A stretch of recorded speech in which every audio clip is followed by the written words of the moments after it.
Hi കൂട്ടുകാരെ, പുതിയൊരു വീഡിയോയിലേക്ക് എല്ലാവർക്കും സ്വാഗതം.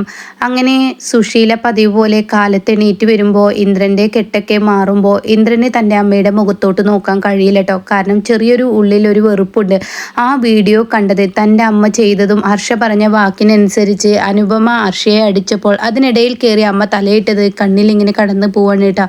ഇതേ സമയം ഇന്ദ്രൻ്റെ അരികിലോട്ട് സുശീല വരികയാണ്. ഈ സമയം മോനെ നീ എന്താ ഈ അമ്മയോട് മിണ്ടാത്തേ എന്നിങ്ങനെ പറയുമ്പോൾ തെറ്റ് ചെയ്തത് തെറ്റല്ലാതാവില്ല അമ്മേ, കുറേയൊക്കെ അമ്മയും കാരണമാണ് എൻ്റെ ജീവിതം തകർന്നത് എന്ന് പറയുമ്പോൾ നീ ആ വട്ടമിനെയും പറയുന്നത് കേട്ട്, ആ വഷളൻ പറയുന്നത് കേട്ട് സ്വന്തം കുഞ്ഞിനെ ഇല്ലാതാക്കുന്ന അവൻ്റെ വാക്കുകൾക്ക് നീ പ്രാധാന്യം കൊടുക്കരുത്, നീ അമ്മയെ തള്ളിക്കയറരുത്.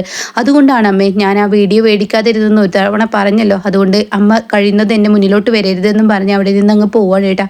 അങ്ങനെ സുശീല ഈശ്വര പെട്ടല്ലോ, ഇങ്ങനെ പോയി കഴിഞ്ഞാൽ തൻ്റെ മകൻ തനിക്ക് കൈവിട്ടു പോകും.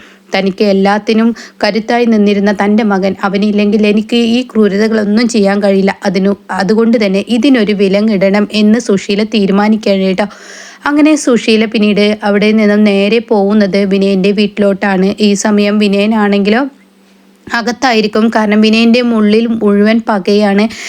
എനിക്ക് എന്തെങ്കിലും ചെയ്യണം, എങ്ങനെയെങ്കിലും അവളുടെ വയറ്റിൽ കിടക്കുന്ന കുഞ്ഞിനെ നശിപ്പിക്കണം. ഇനി ഭൂമിയിലോട്ട് ആ കുഞ്ഞു പോലും പിറന്നാൽ 3 പെൺകുട്ടികൾ, അതെനിക്ക് താങ്ങില്ല. ഈ ഒരൊറ്റ ചിന്താഗതിയായിരിക്കും കേട്ടോ. അപ്പോൾ ആ സമയം അവിടെ ലതികയിൽ ലംബോദരൻ ദേഷ്യപ്പെട്ടുകൊണ്ട് ഇരിക്കണേടാ, നീ ചെയ്യുന്നത് പാപമാണ്. ചീരു എല്ലാം സഹിച്ചും ക്ഷമിച്ചും നിന്നരികിലോട്ട് വന്നതാണ്. അവൾ നമുക്ക് കുഞ്ഞിനെ പോലും കാണാതെ അവളുടെ അച്ഛനും അവളുടെ ആളുകളെല്ലാം നമുക്കൊപ്പം നിൽക്കുമ്പോൾ അവൾ നിന്നെ വിശ്വാസമുണ്ടായിരുന്നില്ല. ഇപ്പോൾ നിന്നെ വിശ്വസിച്ച് വന്ന പെണ്ണിനെ നീ വെറുതെ സംശയം കൊടുക്കേണ്ട എന്നൊക്കെ പറയുമ്പോൾ വിനയൻ്റെയും മനസ്സിൽ ഈ ഒരു ചിന്താഗതിയാണ് കേട്ടോ. അമ്മ ഇനിയൊരു പെൺകുട്ടി പിറന്നാൽ ഇപ്പോൾ ഇതിനെ വേണ്ടെന്ന് വെച്ച് കഴിഞ്ഞാൽ 4ാമത് പിറക്കുന്നത് എന്തായാലും ആൺകുട്ടിയായിരിക്കും. അതുകൊണ്ട് അത് വേണ്ട അമ്മേ, എടാ നീ നന്നാവില്ലടാ, ഒരിക്കലും നീ നന്നാവില്ല. അപ്പോഴാണ് സുശീൽ അവിടെ നിന്ന് പുറത്തു നിന്ന് അലറി വിളിച്ച് വരുന്നത് കേട്ടോ. ഇവിടെ ആരുമില്ലേ എന്നൊക്കെ പറഞ്ഞ് സുശീലയുടെ ആ വിളി വരുമ്പോൾ ഉടൻ തന്നെ ഇതാ സുശീലയാണല്ലോ ഈശ്വര, ഇവരെന്തിനാ ഇപ്പൊ ഇങ്ങോട്ടേക്ക് വന്നിരിക്കുന്നത്. അപ്പോൾ വിനയന്റെ മനസ്സിലൂടെ പലതും കടന്നു പോവാണ് കേട്ടോ. അപ്പോൾ വിനയനാണെങ്കിലോ ഇത് ചിന്തിക്കുന്നില്ല, ഇന്ദ്രനോട് പറഞ്ഞ അക്കാര്യത്തെക്കുറിച്ച് വിനയൻ ചിന്തിക്കുന്നില്ല. ആ സമയം ഇനിയിപ്പോൾ ആ സ്ത്രീ എന്തിനാണ് ഇങ്ങോട്ടേക്ക് വന്നത്, എടാ നീ വല്ലവരോട് എന്തെങ്കിലും വായിൽ തോന്നിയത് വിളിച്ച് പറഞ്ഞിട്ടുണ്ടോ, നീ പ്രശ്നമുണ്ടാക്കിയിട്ടുണ്ടോ എന്ന് ചോദിക്കുമ്പോഴാണ് കേട്ടോ വിനയൻ്റെ മനസ്സിൽ ഇന്നലെ ഇന്ദ്രനുമായി സംസാരിച്ച അക്കാര്യത്തെക്കുറിച്ച് ഇങ്ങനെ ഓർമ്മ വരുന്നത് കേട്ടോ. ആ സമയം താനാ പറഞ്ഞ വാക്കുണ്ട് കേട്ടോ. അങ്ങനെ സുശീല ഇങ്ങനെ കിടന്ന് അലറി വിളിക്കുമ്പോഴേക്കും അവിടെ പുറത്തോട്ട് ലതികയിൽ ലംബോദരൻ വരികയാണ്. ആ സുശീലയോ എന്താ ഈ വഴിയൊക്കെ എന്ന് ചോദിക്കുമ്പോൾ ഉടൻ തന്നെ ഞാൻ നിങ്ങളോട് സൽക്കരിക്കാനോ നിങ്ങളുടെ സൽക്കാരം കേൾക്കാനോ വിശേഷങ്ങൾ തിരക്കാനോ ഒന്നുമല്ല ഞാൻ വന്നിരിക്കുന്നത്. അത് കേൾക്കുന്ന ലതിക പറയാണ്, എന്തിനാ സുശീല ഇങ്ങനെ ദേഷ്യപ്പെട്ട് സംസാരിക്കുന്നത്, കാര്യം വന്നത് എന്താണെങ്കിൽ പറയൂ എന്ന് പറയണേട്ടാ. നിങ്ങളോട് എനിക്ക് സംസാരിക്കാനില്ല. നിങ്ങളുടെ മകനുണ്ടല്ലോ ഒരു വഷളൻ, ക്രൂരതകൾ മാത്രം ചെയ്യുന്ന ആ പട്ടം വിനയൻ, അവനെ ഇങ്ങ് വിളിച്ചേ എന്ന് പറയുമ്പോഴേക്കും ലംബോദരന് ദേഷ്യം പിടിക്കാനിട്ട. ഞങ്ങളുടെ വീട്ടിൽ വന്ന് ഞങ്ങളുടെ മകനെ അസഭ്യ വാക്കുകൾ ഉപയോഗിച്ചു കഴിഞ്ഞാൽ ഞങ്ങൾ അത് കേട്ട് നിൽക്കില്ല എന്ന് പറയണേട്ടോ. ഇത് കേൾക്കുന്നതിനോടുകൂടി അങ്ങ് ദേഷ്യം പിടിക്കുകയാണ് സുശീലക്ക്. നിങ്ങളുടെ മകനെ പോലെ വൃത്തികെട്ടവനെ എൻ്റെ കുടുംബം തകർക്കാൻ നോക്കിയാൽ ഞാൻ പിന്നെ അത് കണ്ടു നിൽക്കണോ? ഈ സുശീലയെ കൊണ്ട് പറ്റില്ല. സുശീലയുടെ കുടുംബത്ത് കയറി കളിച്ചു കഴിഞ്ഞാൽ തീർച്ചയായും നിങ്ങളുടെ മകൻ്റെ ജീവിതം ഞാൻ തകർത്തിരിക്കുമെന്ന് പറയണിട്ടോ. അപ്പോഴാണ് വിനയൻ, എന്താ സുശീല ആൻറ്റി നിങ്ങൾക്ക് കാര്യം, നിങ്ങൾ എന്തിനാ അങ്ങോട്ടേക്ക് വന്നത്, എന്തിനാടാ നീ എൻ്റെ സത്തിനെ വിളിച്ച് ചീരുവിൻ്റെ കുഞ്ഞിനെ കളയണമെന്ന് നീ ആവശ്യപ്പെട്ടത്.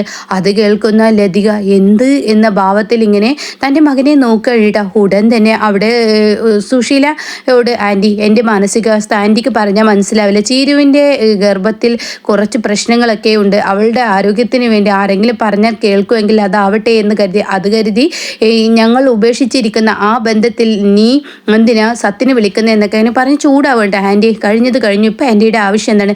കഴിഞ്ഞത് കഴിഞ്ഞു എന്നോ? നീ എൻ്റെ മകനെ ഇന്നലെ ഓരോ വീഡിയോ ക്രിയേറ്റ് ചെയ്ത് നീ എൻ്റെ മകനെ കാണിച്ചു കൊടുത്തത് എന്തിന്? നീ അതും ചെയ്യും അതിലപ്പുറം ചെയ്യും എന്ന് എനിക്കറിയാം ആൻറ്റി. ഞാനത് ഉണ്ടാക്കിയെടുത്ത വീഡിയോ ഒന്നല്ല, ആൻറ്റിയും ഹർഷയും കൂടി സംസാരിക്കുന്നത് നേരിട്ട് കണ്ട വീഡിയോ ആണ്, ഞാനത് മൊബൈലിൽ പകർത്തിയ വീഡിയോ ആണ്.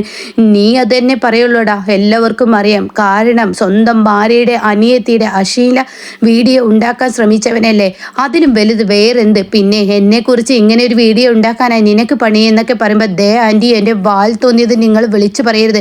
എൻ്റെ വീട്ടുമുറ്റത്ത് വന്ന് നിങ്ങൾ അനന്തമാഷിൻ്റെ വീട്ടുമുറ്റത്ത് നിന്ന് ഓരോന്ന് വിളിച്ചു പറയുന്നത് പോലെ എൻ്റെ വീട്ടുമുറ്റത്ത് വന്ന് പറഞ്ഞു കഴിഞ്ഞാൽ ഇത് ആരാണെന്ന് അറിയില്ല. ഇത് വിനയനാണ്. വിനയനോട് എന്നോട് കളിക്കുമ്പോൾ സൂക്ഷിച്ചു വേണം എന്ന് പറയുമ്പോൾ ആടാ വിനയനോട് കളിക്കുമ്പോൾ സൂക്ഷിച്ചു വേണമെന്ന് എല്ലാവർക്കും അറിയാം. കാരണം സ്വന്തം രക്തബന്ധത്തിൻ്റെ വിലയറിയാത്ത നിന്നെപ്പോലെ ഒരുത്തനോട് ഏതൊരു മനുഷ്യനും കളിക്കില്ല. ആ ചീരുവിനെ സമ്മതിക്കണം. 2 ഇരട്ട കുട്ടികളെ പ്രസവിച്ച് അതിൻ്റെ മുഖമെന്തെന്ന് കാണാത്ത പെണ്ണുങ്ങളോട് വിരോധമുള്ള നിന്നെപ്പോലെയുള്ളവനൊക്കെ ആരെങ്കിലും ഭർത്താവായി സ്വീകരിക്കുമോ എന്നാണ് എനിക്ക് തോന്നുന്നത്. ആൻറ്റി എനിക്ക് ദേഷ്യം പിടിക്കുന്നത് നിങ്ങളെ ഉണ്ടല്ലോ, നിങ്ങളൊരു സ്ത്രീയാണെന്ന് നോക്കില്ല, നിങ്ങൾ അമ്മയുടെ പ്രായമാണെന്ന് ഞാൻ നോക്കില്ല എന്ന് പറഞ്ഞിട്ട് ഗോകുല് ചെയ്തതുപോലെ അടിക്കാൻ അങ്ങ് ഒരുങ്ങുമ്പോഴേക്കും എടാ നിന്റെ ഭാര്യയുടെ വയറ്റിൽ ഇപ്പൊ കിടക്കുന്ന ആ കുഞ്ഞിനെ പോലും നീ ഇല്ലാതാക്കാനല്ലടാ നോക്കുന്നത്, പെൺകുഞ്ഞാണെന്നുള്ള നിന്റെ ആ സംശയരോഗത്തിൽ അങ്ങനെയുള്ള നിന്റെ കൂടെയൊക്കെ ഏത് പെണ്ണ് ജീവിക്കുമെന്ന് പറയാനായിട്ട് അപ്പോഴേക്കും ലതിക ഓടി വന്നിട്ട് ആൻറ്റി നിങ്ങൾ വെറുതെ ഓരോന്ന് പറയല്ലേ, ഇതൊക്കെ പുറത്ത് കേട്ട് കഴിഞ്ഞാൽ എൻ്റെ മകനെ പോലീസ് പിടിക്കും. അത് തന്നെയാണ് വേണ്ടത്, നിങ്ങളുടെ മകനെ പോലീസ് പിടിക്കണം, നിങ്ങളുടെ മകൻ ചെയ്ത് കൂട്ടുന്ന ഓരോ പ്രവർത്തിക്കും പോലീസ് പിടിക്കണം. അത് കേൾക്കുന്ന വിനയൻ ആകെ പകച്ചു പോകണം കേട്ടോ. ഈശ്വര തൻ്റെ വായിൽ നിന്ന് വീണ ആ അബദ്ധം സുശീല അറിഞ്ഞു കഴിഞ്ഞാൽ ലോകത്തെല്ലാവരും അറിയുമെന്ന് മനസ്സിലാക്കണം. ഇതേ സമയം വിനയൻ എന്താ ആൻറ്റിയുടെ പ്രശ്നം എന്താ എന്ന് പറയുമ്പോൾ എടാ നീ ഇപ്പോൾ ഈ ചെയ്തത്, അതായത് നിന്റെ കുഞ്ഞിനെ കളയാൻ വേണ്ടി നീ നോക്കുകയാണെന്നുള്ള സത്യം അനന്തമാഷിനെയും മറ്റുള്ളവരെയൊക്കെ ഞാൻ അറിയിക്കാൻ പോവാണ്. പിന്നെ നിന്റെ ഭാര്യയായ ചീരുവിനോട് ഈ സത്യങ്ങൾ ചെന്ന് പറഞ്ഞാൽ അവൾ പിന്നെ ചെയ്യുന്നത് മുന്നും പിന്നും നോക്കാതെ നേരെ പോലീസ് സ്റ്റേഷനിൽ ഒരു പരാതി കൊടുത്തു കഴിഞ്ഞാൽ പിന്നെ നിനക്ക് പുറലോകം കാണേണ്ടി വരില്ല എന്ന് പറയട്ടോ. ഇത് കേൾക്കുന്ന ലതികക്ക് പേടിയാവണം. എൻ്റെ മോനെ നിങ്ങളൊന്നും ചെയ്യരുത്, അവൻ്റെ അബദ്ധത്തിൽ പറഞ്ഞതാണ്. അപ്പോഴേക്കും വിനയൻ അത് പറയാൻ ഒരുങ്ങുമ്പോഴേക്കും അവിടെ ലതിക പറഞ്ഞത് കൊണ്ട് തന്നെ അങ്ങ് സത്യങ്ങൾ പുറത്തോട്ട് വരാൻ കേട്ടോ. ഇതേ സമയം വിനയൻ ആൻറ്റി എന്തിനാ ഇവിടെ വന്ന് വെറുതെ പ്രശ്നങ്ങൾ ഉണ്ടാക്കുന്നത്? അപ്പം നീ എൻ്റെ മകൻ ഇന്ദ്രന് ഇന്നലെ വീഡിയോ കാണിച്ചു കൊടുത്ത് അവനും എന്നെയും അകത്താൻ നോക്കിയിട്ടുണ്ടെങ്കിൽ നീ തീർച്ചയായും അത് തെറ്റായിരുന്നു, ഞാൻ ഉണ്ടാക്കിയെടുത്ത വീഡിയോ ആണെന്ന് പറഞ്ഞു കഴിഞ്ഞാൽ തീർച്ചയായും നിന്റെ ജീവിതത്തിൽ ഞാൻ പ്രശ്നമുണ്ടാക്കില്ല. അതല്ല എങ്കിൽ പിന്നെ നിനക്ക് പുറംലോകം കാണേണ്ടി വരില്ല. ചീരുവിൻ്റെ അടുത്ത് ചെന്ന് സത്യങ്ങളെല്ലാം ഞാൻ വെളിപ്പെടുത്തും. അവളുടെ കുഞ്ഞിനെ നശിപ്പിക്കാൻ നീ നോക്കുന്നുണ്ടെന്നും നിനക്ക് ഇനിയും സംശയരോഗമാണ്, അവളുടെ വയറ്റിൽ കിടക്കുന്ന ഒരു പെൺകുഞ്ഞാണെന്നുള്ള സത്യം ഞാൻ അവൾക്ക് മുന്നിൽ പറയാൻ പോവുകയാണ് എന്ന് പറയുമ്പോൾ ഉടൻ തന്നെ വിനയം പറയണേ ആൻറ്റി പ്ലീസ് ദയവ് ചെയ്ത് പ്രശ്നമുണ്ടാക്കരുതെന്ന് പറയട്ടോ. എന്നാൽ നീ എൻ്റെ മകനോട് ചെന്ന് പറ ഞാൻ ഉണ്ടാക്കിയെടുത്ത വീഡിയോ ആണ്, അങ്ങനെ ഒരു വീഡിയോ ഇല്ല എന്ന് നീ ഇന്ദ്രനോട് പറഞ്ഞു കഴിഞ്ഞാൽ തീർച്ചയായും ഞാനത് ആരോടും പറയില്ല എന്ന് പറയണിട്ടോ. അങ്ങനെ ശരി ഞാനത് പറയാം എന്ന് പറയണേ. ഇതേ സമയം ലതികയാണെങ്കിലോ വിനയൻ്റെ നേർക്ക് അങ്ങ് ചാടി കടിക്കുകയാണ്. എടാ എന്തിനാടാ നീ ആ ഇന്ദ്രനോട് ഇങ്ങനെ നിന്റെ മനസ്സിൽ ഇങ്ങനെ ഒരു ലക്ഷ്യമുണ്ടെന്ന് നീ പറയാൻ പോയത്? എടാ ഇതൊക്കെ ആരോടെങ്കിലും പറയാൻ പറ്റിയ കാര്യമാണ്, ഇതൊക്കെ ക്രിമിനൽ കുറ്റമാണെന്ന് നിനക്കറിയില്ലേ? വയറ്റിൽ കിടക്കുന്ന കുഞ്ഞ് പെൺകുഞ്ഞെന്ന് ആണെന്ന് കരുതി സ്വന്തം അച്ഛൻ അതിനെ ഇല്ലാതാക്കാൻ നോക്കുന്നത് അതൊക്കെ വളരെ തെറ്റല്ലേ? എന്തുകൊണ്ടാണ് ഇന്ന് ഡോക്ടർമാർ ഇന്നിപ്പോൾ കുഞ്ഞുങ്ങളുടെ ജന്മരഹസ്യം പറയാതിരിക്കുന്നത്? അതുപോലെ നിനക്ക് അറിയില്ലടാ എന്നൊക്കെ പറഞ്ഞ് ലംബോദരനും ചൂടാവാണേട്ടാ. ഈ സമയം വിനയനാണെങ്കിലും ആകെ തലചൊറിഞ്ഞു പോവാണ്. ഈശ്വര ഇന്ദ്രന്റെ മുന്നിലോട്ട് താൻ സുശീല പറഞ്ഞതുപോലെ ചെന്ന് കഴിഞ്ഞാൽ തനിക്കുണ്ടാവുന്ന അടി എത്രത്തോളം വലുതായിരിക്കും എന്ന് താൻ മനസ്സിൽ ഇപ്പോഴും തന്നെ കാണണേട്ടോ. അതായത് അന്ന് കാണിച്ചു തന്ന ആ വീഡിയോ അത് താൻ ഉണ്ടാക്കിയെടുത്തതാണെന്ന് വിനയൻ ഇന്ദ്രനോട് പറഞ്ഞു കഴിഞ്ഞാൽ തീർച്ചയായും തനിക്ക് അടിയോട് അടിയായിരിക്കും എന്ന് ചിന്തിക്കുന്നുണ്ട്. ആ സമയം ലതിക പറയണേ ഇതൊക്കെ നീ വരുത്തി വെക്കുന്ന വിനയാണ്. ചീരു എത്ര സന്തോഷത്തോടു കൂടിയാണ് നിന്റെ അടുത്തോട്ട് വന്നത്, എന്നാൽ നീ അവളോട് കാണിച്ചു കൂട്ടിയത് എന്താ? ഇപ്പോൾ എൻ്റെ സംശയം നിന്റെ ഉള്ളിൽ ഈ സംശയം എന്നോ ഉണ്ടാവും. അതുകൊണ്ട് നീ ഒരു പക്ഷേ ചീരുവിനെ അന്ന് രാത്രിയിൽ എന്തെങ്കിലും കാണിച്ചതായിരിക്കുന്ന എനിക്ക് തോന്നുന്നു എന്ന് പറയുമ്പോൾ വിനയൻ ആകെ പേടിച്ചു പോകണം കേട്ടോ. ഈശ്വര അമ്മയ്ക്ക് ഇതെങ്ങനെ മനസ്സിലായി എന്ന ഭാവത്തിൽ വിനയൻ നിൽക്കണം കേട്ടോ. അപ്പം എന്തായാലും ഇനി വിനയൻ ഇന്ദ്രൻ്റെ മുന്നിൽ ഞാൻ അങ്ങനെ ഉണ്ടാക്കിയെടുത്ത വീഡിയോ ആണെന്ന് പറഞ്ഞു ചെല്ലും.